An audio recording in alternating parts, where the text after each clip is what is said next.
तो मुझे वहाँ से पता चला कि जब तक आपका नियम खंड नहीं होगा तब तक आपको कोई भी परेशानी नहीं आ सकती। परमात्मा आपको सभी प्रकार की परेशानियों से बचाएगा।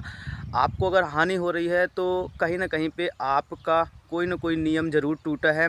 तो और हमारा टमाटर तोड़ने लायक भी है दोस्तों, देखिए पक गया। पूरे में तोड़ेंगे तो शायद 10-15 किलो निकल आएगा। नमस्कार दोस्तों, आप सभी का स्वागत है एक और नए ब्लॉग में और आप सभी से सत साहेब। तो दोस्तों अभी सुबह के 9 बज रहे हैं और आज का मौसम भी काफ़ी ही शानदार किया हुआ है, धूप कर रहा है। और पिछले 2 दिनों से हालांकि बादल कर रहा था, लेकिन आज धूप किया हुआ है। और इस सीज़न में धूप करना ज़्यादा ही ज़रूरी होता है क्योंकि ठंडी तो पहले से ही पड़ती है और धूप नहीं करेगा तो किसानों की फसल ख़राब होने के ज़्यादा चांस रहते हैं। तो धूप ज़रूरी है, जो कि कर भी रहा है, जो कि हमारे लिए बहुत अच्छी बात है। और देखिए ये लगा हुआ है अदरक, जो कि काफ़ी बड़ा बड़ा हो गया है और इसकी परती भी काफ़ी अच्छी आई हुई है। बड़े बड़े, इतने बड़े बड़े पड़े हुए हैं, नीचे खोद कर देखे हैं तो। और देखिए हमारे यहाँ एक ऐसी पपीता लगी हुई है जिसमें कि फल बहुत ही ज़्यादा लगे हुए हैं, लगभग 100 से 150 फल होंगे। बहुत ज़्यादा वहीं पे एकदम बहुत ज़्यादा लगे हुए हैं। ऐसी पपीता हमारे गांव में होती नहीं है अक्सर। पहले हमारे यहाँ लगी रहती थी, उसमें 2-4 फल ही आते थे, लेकिन इस वाली में बहुत ही अच्छा। और देखिए कम से कम 100 से 150 फल हैं। और दोस्तों इस बोरी पे हमने ले लिया है गेहूँ, क्योंकि उस दिन जो हमने गेहूँ की बुवाई करवाई थी ना, तो उस पूरे खेत में एक जगह ऐसी थी जहाँ पे गेहूँ की बुवाई नहीं हो पाई थी, तो वहीं पे जाके डाल देंगे तो वहाँ पे भी जमाएगा। और साथ में हमने सबरी भी ले लिया है, क्योंकि हमारे यहाँ मवेशी बहुत ही आते हैं तो तार गेड़ा लगाना पड़ता है। एक जगह मेरे खेत में टूटा हुआ है गेड़ा, तो उसी को गड़ा करके और तार यार अच्छी तरह से बांध देंगे, जिसमें कि हमारी फसल ख़राब ना कर पाए मवेशी। और देखिए ये वही वाला टमाटर जो कि हमारा है, जिसमें शुरुआती दिनों में हम बहुत ही ज़्यादा मेहनत किया करते थे। तो देखिए आधे में हमने झाला डाल दिया था और आधा ज़मीन में ही पड़ा हुआ है। टेस्टिंग के लिए इधर साइड नहीं डाले थे झाला, क्योंकि देखें कि झाला वाला अच्छा होता है या कि ज़मीन में पड़ा वाला अच्छा होता है। तो उसी के लिए देखिए इतने में पड़ा हुआ है, इतने में नहीं पड़ा हुआ है, क्योंकि इस बार रिजल्ट देखकर जैसा भी होगा तो फिर अगली बार ना पूरा टमाटर उसी प्रकार हम लगाया करेंगे। और हमारा टमाटर तोड़ने लायक भी है दोस्तों, देखिए पक गया। पूरे में तोड़ेंगे तो शायद 10-15 किलो निकल आएगा। देखते हैं, अगर लाग बाग बन पाएगा तो शाम तक तोड़ देंगे। और देखिए पहुंच गए हैं हम अपने, और इस प्याज को भी उस दिन बोए थे तो देखिए इसमें अंकुरित भी हो गई है प्याज हमारी। पूरा ये जो सफ़ेद सफ़ेद दिख रहा है ना, ये प्याज अंकुरित हो गई है, जाम रेशन आ गई है प्याज में। 4 से 5 दिनों बाद इतनी बड़ी बड़ी हो जाएगी तो फिर इन पूरे पलिया में हरी हरी दिखने लगेगी। और देखिए ये वाली जो जगह है ना, तो यहाँ पे हम गेहूं की बुवाई नहीं कर पाए थे, इतने से इस साइड की पूरे खेत की हो गई है। और इतनी जगह इसलिए बच गई थी कि यहाँ पे हमने माटी को छाना था ना, छन्ना के माध्यम से छाना था माटी, क्योंकि इसके ऊपर तोपा जाता है ना, पहले प्याज छींट कर और फिर ऊपर से माटी डाला जाता है, जिसमें कि उसकी तोपाई हो जाए ऊपर से, जिसमें कि वो जमे प्याज, मतलब मिट्टी पाकर वो जमती है। इसलिए यहाँ पे हमने मिट्टी को छाना हुआ था, जिस कारण यहाँ पे बुवाई नहीं हो पाई है।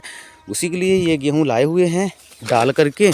और देखिए फावड़ा भी है हमारे पास, तो ऊपर से ऐसे ऐसे बराबर कर देंगे पूरी मिट्टी, तो गेहूँ मिट्टी के नीचे दब जाएगा, जिसके कारण वो भी जम जाएगा। तो चलिए यही करते हैं, ऐसे गेहूँ लेकर और ऐसे डाल देंगे।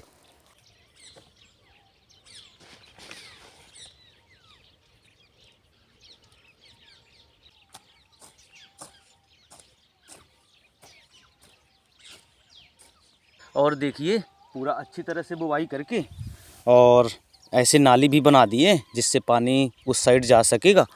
और एक जगह ना देखिए वहाँ पे जो वो खुला हुआ दिख रहा है, वहाँ से मवेशी आए थे कल, चाहे रात में आए हों चाहे दिन में आए हों, वो आए थे तो हमारी प्याज भी कचर गए हैं। और अंदर तो घूम के देख लिया है, फसल में कोई नुकसान नहीं है, टमाटर मटर में। और जो हमारी प्याज है यहाँ पे कचर गए हैं, देखिए नुकसान वैसे ज़्यादा तो नहीं किए, बट देखिए इतना कर दिए हैं। वहाँ पे पैर बना हुआ है, ये पैर बना हुआ है। यहाँ पे गीला होने के कारण हमको पता चल पाया कि मवेशी आए थे। इस साइड में तो पाँव का पता ही नहीं चलता कहीं पे। हालांकि अंदर पे कहीं पे नुकसान नहीं किए हैं, लेकिन वो जो है ना उसको बंद करना पड़ेगा। क्योंकि अगर आ जाएंगे तो क्या पता मटर टमाटर में घुस जाएंगे तो और ज़्यादा हमारा नुकसान कर देंगे, जो कि हमारे लिए अच्छा नहीं रहेगा। तो चलिए, एक गेड़ा की वहाँ पे ज़रूरत है, इसीलिए मैं सबरी भी साथ में लाया था, तो उसको भी कंप्लीट कर ही लेता हूँ, जिस कारण कोई टेंशन ना रहे। नहीं तो मवेशी इतने सारे आते हैं ना कि अगर एक बार भी वो खेत में प्रवेश कर जाएंगे ना तो रात भर में स्वाहा कर जाएंगे, मतलब कि पूरा ख़त्म कर जाएंगे, इसलिए वो करना ज़रूरी है। तो देखिए यहाँ पे रखी हुई है मेरी सबरी, सबरी ले लेता हूँ, बाकी सब सामान यहाँ पे पड़ा रहेगा, फरुआ बोरी ये सब पड़ा रहेगा। सबरी ले लिया हूँ, चलिए चलते हैं, उसको भी गड़ा के कंप्लीट कर देते हैं। तो देखिए यहाँ पे गड़ाना पड़ेगा, हालांकि यहाँ पे हमने गड्ढा खोद दिया था, गेड़ा गड़ाना रह गया था, तो ये गेड़ा रखा हुआ है, इसको यहाँ पे गड़ा के कंप्लीट कर देंगे और देख लेंगे चारों तरफ अगर कहीं भी कमी दिखेगी हमें तो वो सभी अब कंप्लीट करेंगे।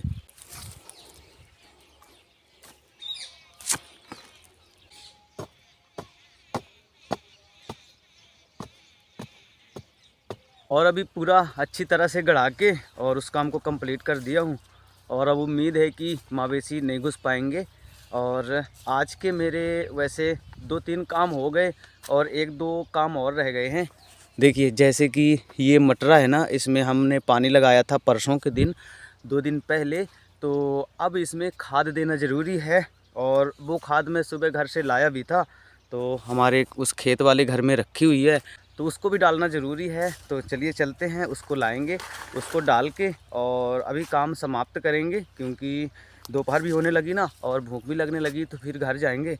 तो उसके लिए चलिए इस तगाड़ी को यहीं पे रख देते हैं, क्योंकि इसी में से फिर डालेंगे खादा। और चलिए चलते हैं, इस फरुआ और सबरी को घर में रखेंगे और वहाँ से खादा लेकर आएंगे।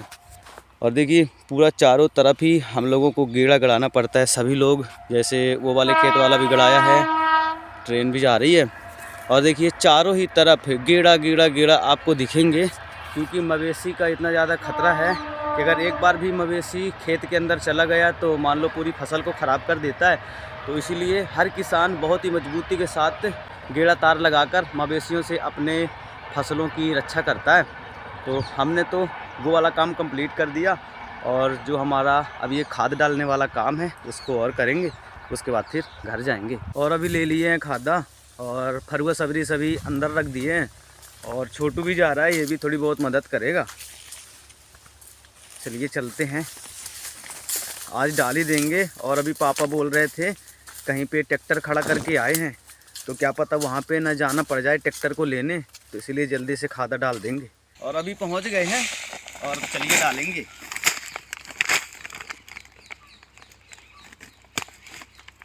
और इस बार खाली यूरिया ही डालेंगे, और पिछली बार डीएपी डाले थे, डीएपी यूरिया, इस बार फिर की यूरिया, और 15 किलो यूरिया डाल रहे हैं। और देख लीजिए ज़्यादा में नहीं है, मटर थोड़ी है, और 15 किलो यूरिया डाल देंगे थोड़ी ही मटर में। चलिए डालते हैं, और गीला भी है, पैर भी धसेंगे, है ना, गीला है, पैर धस रहे हैं। चलिए शुरुआत करते हैं।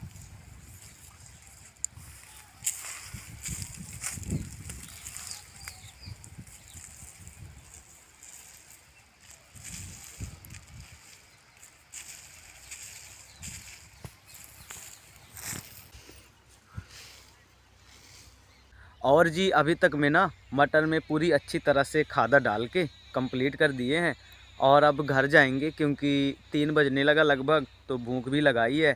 एंड मेरी जो मैंने आपसे कल कुछ बातें कही थी कि क्या परमात्मा अपने भक्त की नहीं सुन सकता, परमात्मा, मतलब मुझे डाउट ये था कि मेरी छोटी मोटी हानियाँ होती रहती थी, तो मुझे ये लगता था कि मेरा नाम भी खंड नहीं हुआ है, क्योंकि मैं जानबूझ के नाम खंड नहीं करता था, और मुझे लगता था कि जब नाम खंड नहीं हुआ है तो ये परेशानियाँ क्यों आती हैं। तो इसी की समस्या के लिए मैंने फिर कॉल किया था, और जो समाधान के लिए नंबर दिया गया है ना परमात्मा द्वारा, उसी पे कॉल किया, तो मुझे वहाँ से पता चला कि जब तक आपका नियम खंड नहीं होगा तब तक आपको कोई भी परेशानी नहीं आ सकती। परमात्मा आपको सभी प्रकार की परेशानियों से बचाएगा।